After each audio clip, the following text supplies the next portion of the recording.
Information presented in the following program is for entertainment purposes only and should not be taken as a statement of fact. Once upon a time, they were as famous as the sun and the surf in South Florida. Celebrities ate there, tourists looked forward to visiting them. They were a part of the culture and heart that defined South Florida, especially Miami and Miami Beach. This is the tale of the Delis from yesterday.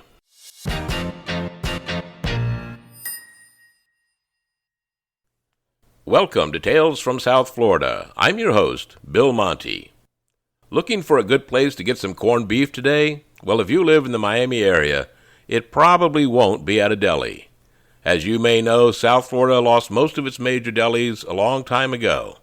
Those places where the pastrami's were spiced and brined and cut at the counter, where waitresses snapped, "What do you have, sweetheart?" as they tossed down buckets of dill pickles and prune Danish. Places that were legendary for decades suddenly became non-essential.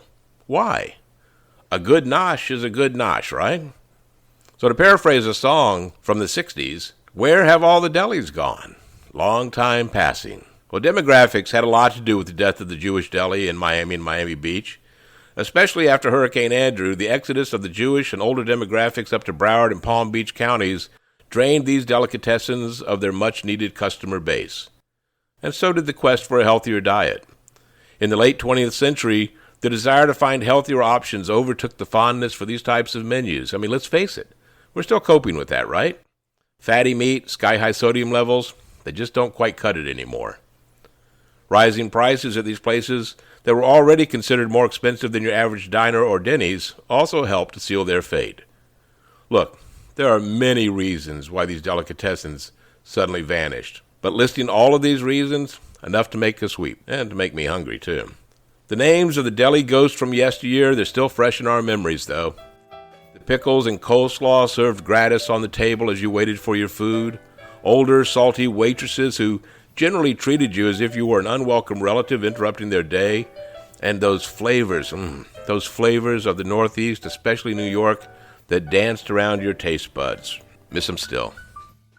So who were these temples of pastrami and corned beef? Well, for me, the big four were Corky's, Pumpernik's, Wolfie's, and Rascal House. Let's take a look at them. Somewhere around 1958, a small drive-in restaurant, complete with car hops and a building which seemed to hold more people than seemed possible, opened on the curve on 163rd Street in North Miami. It was called Corky's. Once it became known for catering a mean party, the car hops and drive-in gave way to the catering business, which sustained Corky's for years. Of the four we're going to talk about today, Corky's is my personal favorite, due to two factors. One, prices were slightly lower than the other delis. I was a younger guy when I went there most of the time. I didn't have a whole lot of money. Now I'm an older guy, and I don't have a whole lot of money. And then there were the potato pancakes. Look, I know a discussion of who has the best latkes can lead to arguments and even violence, but for me, Corky's smaller, football-shaped potato pancakes with those three lines rising on them, they were far and above competition. Slightly crisp, with the right amount of seasoning to pair with applesauce. My mouth waters just thinking about them. The menu was similar to other spots, and the food was good, so it was always worth the trip to North Miami from Broward County for a great sandwich. But the migration north that we mentioned before became a huge issue for Corky's, and in 1996, the North Miami location closed its doors to follow the customers up to Broward County, Pembroke Pines to be exact. Now look, our families were thrilled to have it so much closer, but something was off. Was it losing the magic of the original location and the clientele? The newer booths and modern ambiance? I'm not sure, but outside of the latkes, the food didn't seem as good. It wasn't bad. It just wasn't the same. Others must have noticed this too, because the initial long lines vanished and being able to walk right in foretold the eventual end. I don't recall just when Corky's in Pembroke Pines closed, because we had stopped going. But outside of being able to buy the frozen potato pancakes for a while at grocery stores, the Corky's era disappeared without much fanfare. There can be no doubt that Wolfie Cohen was the undisputed king of delis in Miami, Miami Beach, and let's face it, for all of South Florida. For over 50 years, the original Wolfies catered to the likes of Jackie Gleason, Meyer Lansky, Liza Minnelli, the list goes on and on.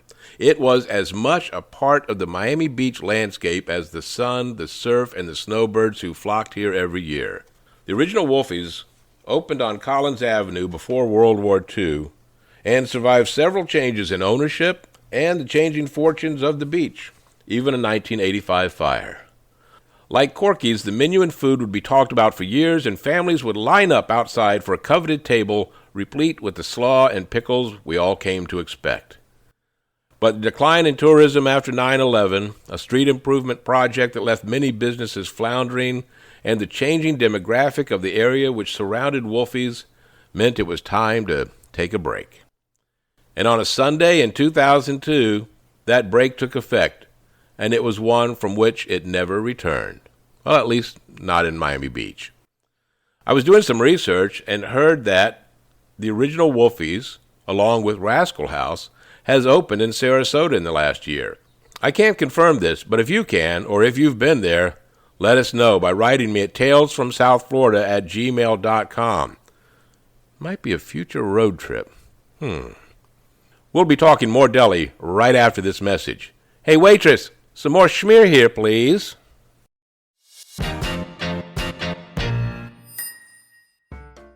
Cirque du Soleil Echo Under the Big Top at Gulfstream Park now through April 21st, 2024. Echo is a spectacular performance. Hey, I've seen it. I can tell you you're going to have a great time. This show combines poetry, stagecraft, daring acrobatics, and technology, and explores that delicate balance between people, animals, and the world we all share. Tales from South Florida listeners have access to special discounted single tickets. How does 25% off sound? And group tickets.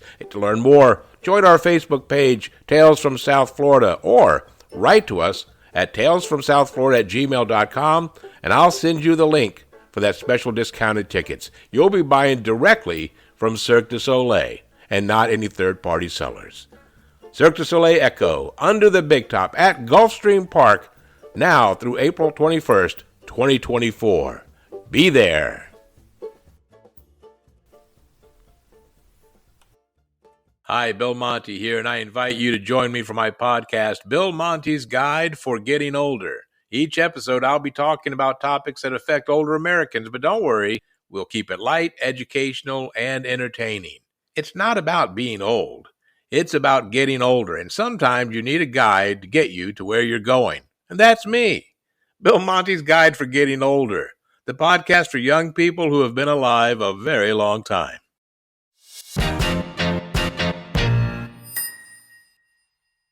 As we continue on our journey of delis from yesterday, let's move up to Broward County.